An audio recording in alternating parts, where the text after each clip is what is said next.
सब देखने और सुनने वालों की खिदमत में मोहब्बत भरा सलाम। जावेद इकबाल चीमा साहब हमारे साथ हैं। कल भी चीमा साहब ने प्रोग्राम किया था और रात इनकी कॉल आई कि कुछ हिस्सा बाकी है अभी प्रोग्राम का, मगर कल हम नहीं कर पाए। अभी चीमा साहब से पूछेगा, चीमा साहब क्या कहना चाहते हैं आप? जो कल का दोस्तों का सवाल था मुबारक साहब, वो ये था कि अब आगे क्या होने वाला है। तो उसका हमने थोड़ा सा बताया था, मगर जो उनकी तसल्ली नहीं हुई थी। तो सूरत अब कल से तब्दील हो गई। आज तो बहुत सारे मामला आगे निकल चुके हैं। ट्रंप का सवाल शुरू हो गया है। हंगरी में इलेक्शन समझो ट्रंप ही हार गया है। तो ट्रंप का दोस्त था ट्रंप ने जिसकी हमायत की थी, वो इलेक्शन हार गया है।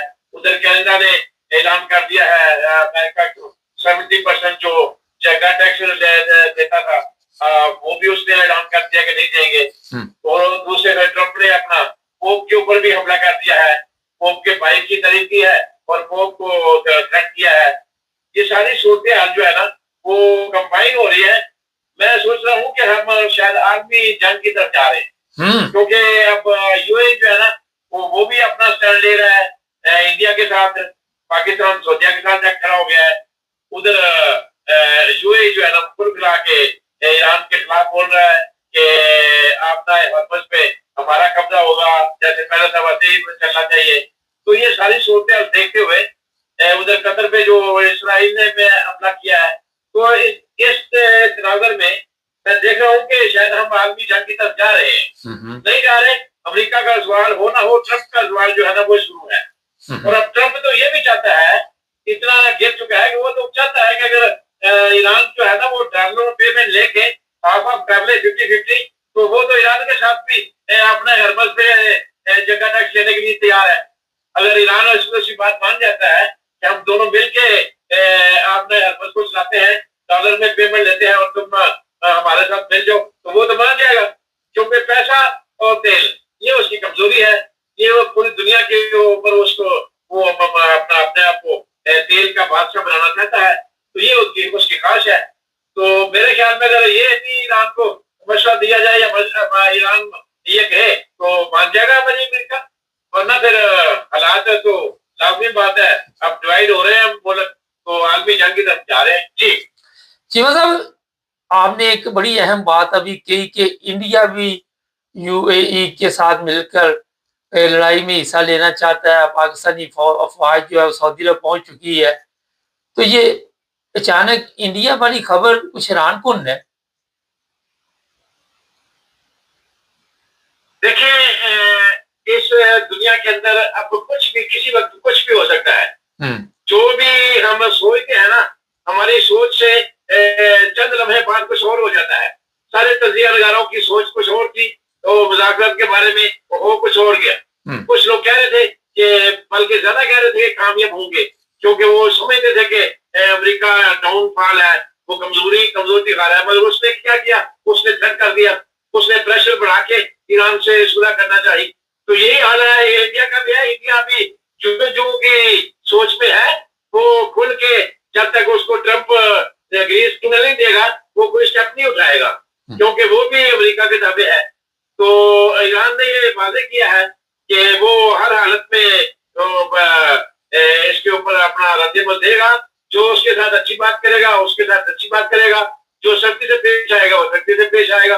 क्योंकि उन्होंने एक इंकशाफ किया है कि जब हम जहाज में थे तो पाकिस्तान के बिल्कुल उतरने के करीब पहुंचे हुए थे, तो अमेरिका की तरफ से हमें थ्रेट आया मुज़ाकरात के बारे में कि अगर तुम नहीं मानोगे हमारी बातें, तो हम ये कर देंगे वो कर देंगे।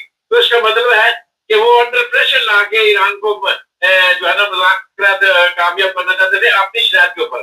तो मेरे ख्याल में उनको गलतफहमी है, ईरान के साथ सुलह से बात की जाए तो सारे काम हल हो सकते हैं। अच्छा, ये जो बात अभी आपने कही कि धमकियां दी जा रही है, ब्लैकमेल किया जा रहा है, ज़ाहिर है ब्लैकमेल यही कहा जाता है कि आपकी जान ले लेंगे, जिस तरह पहले लीडरशिप की जान ले ली। तो इसमें क्या वजह है कि ईरानी डर ही नहीं रहे, बिल्कुल मौत का उनको कोई खौफ ही नहीं है।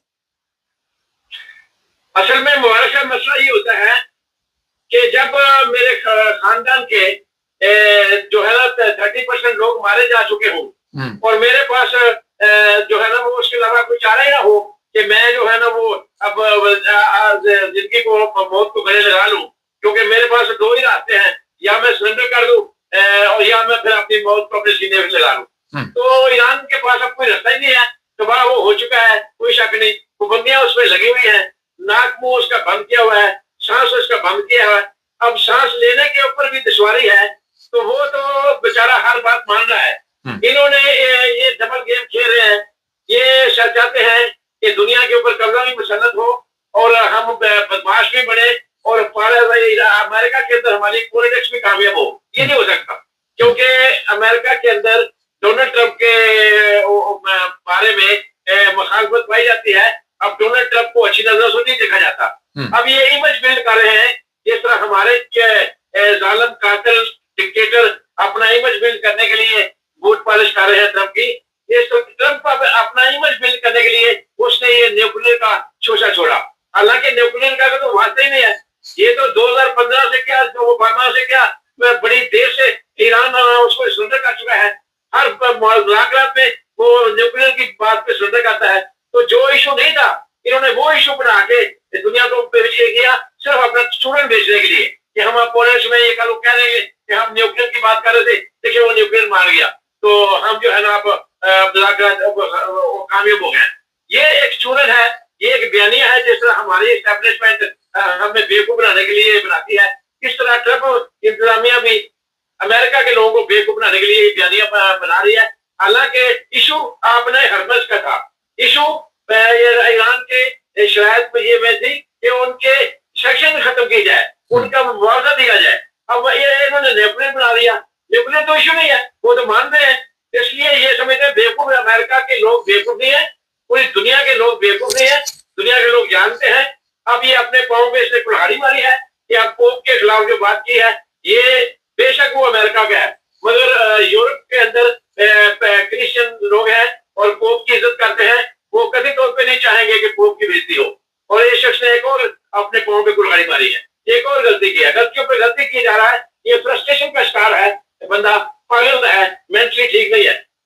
सर ये बताइए कि एक मजहब को क्यों इसके अंदर खींच लिया, पॉप को क्यों इसके अंदर उसने इस तरह, अब और कोई नहीं मिला तो इस तरफ हो गया। देखिए ये इल्जाम मुसलमानों पे लगता था कि हम मजहब को इस्तेमाल करते हैं, हम मजहबी हैं। हालांकि इस वक्त इसराइल भी एक्सपोज हो चुका है, वो भी मजहब को इस्तेमाल कर रहा है और ये भी मजहब को इस्तेमाल कर रहा है। यानी कि जो लोग मुसलमानों के ऊपर इल्जाम देते थे, अब खुद उसमें मुलव्वस है।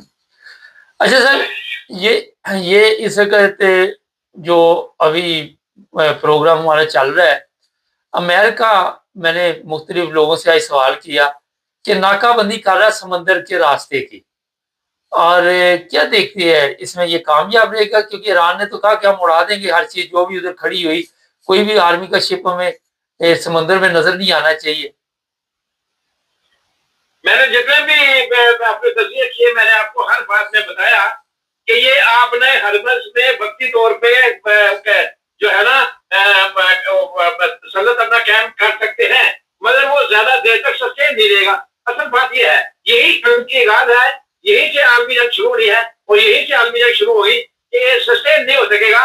ये जो कर रहे हैं, ये तमाशा मजीद लगा रहे हैं, ये आग भड़का रहे हैं, ये आग खत्म नहीं कर रहे। इसलिए ये आपने हरमज की तरफ ये इस तरह के मजाकरात के बगैर उधर जाके अपना तसल्लत कायम करना, ये एक बहुत बड़ी गलती है और आलमी अमन तबाह करने के लिए ये एक जरिया है और ये इनकी सोच है। इससे हम अमन नहीं होगा, इससे हम तबाही होगी और बहुत ज्यादा तबाही होगी। तो चाइना क्या कर रहा है इस वक्त आपके ख्याल में? देखिए, चाइना अगर रूस ईरान की मदद ना कर रहा होता तो फिर ईरान अब तक सस्टेन नहीं कर सकता था और अभी तक वो खुशियां मदद कर रहा है। चाइना और रशिया आएंगे, अब उनका नाटका बंद होगा अपने हरमज में, चाइना को भी तेल बंद होगा और चाइना की करेंसी में जो पैसे लिए जा रहे थे, अब अमेरिका की कोशिश है कि डॉलर खत्म हो रहा है, अमेरिका जीरो हो रहा है, तो अपना तलब कायम करने के लिए डॉलर को दोबारा वहां से शुरू करे। तो ये जंग होगी, हर हालत में होगी। चाइना को खुल के मैदान में आना पड़ेगा, अगर नहीं आएगा तो फिर लाजमी बात है अब अमेरिका उसका भी नाटका बंद करेगा। तो अमेरिका तो किसी को नहीं छोड़ेगा। तो इसलिए उसे पता है वो हमसे ज्यादा अक्लमंद है चाइनीज, और वो अपना किरदार अदा करेंगे और खुल के करेंगे। इसलिए मैं कह रहा हूँ कि आलमी जंग का खर्चा है। बहुत शुक्रिया चीमा साहब। ओके। नहीं, बातें तो बिल्कुल ठीक है चीमा साहब की, और ये जो लड़ाई होनी है यहीं से होनी है, क्योंकि हर कोई कहता है कि मेरा कब्जा होना चाहिए, मैं जगह टैक्स, इस जगह टैक्स का बड़ा नशा होता है, आपको पता है पाकिस्तान में हमारी गवर्नमेंट वो जगह टैक्स पे चलती है। हमारे वहाँ पे जितने भी सिंध के बड़े बड़े जो सरदार हैं, जो भी, मेरा नाम क्या लेना, आपको समझ आ गई होगी, इनको जगह टैक्स जाता है, उसके बगैर आप वहाँ पे जिंदा नहीं रह सकते। चाहे आपकी दुकानें हैं, जितना बड़ा बिजनेस है, मौलवियों को भी जगह टैक्स देना पड़ता है, फिर गवर्नमेंट को भी जगह टैक्स देना पड़ता है, फिर गवर्नमेंट के ऊपर भी जो लोग बैठे हैं उनको भी। ये बड़ा नशा है इसका। खैर, देखते हैं क्या होता है। चैनल को सब्सक्राइब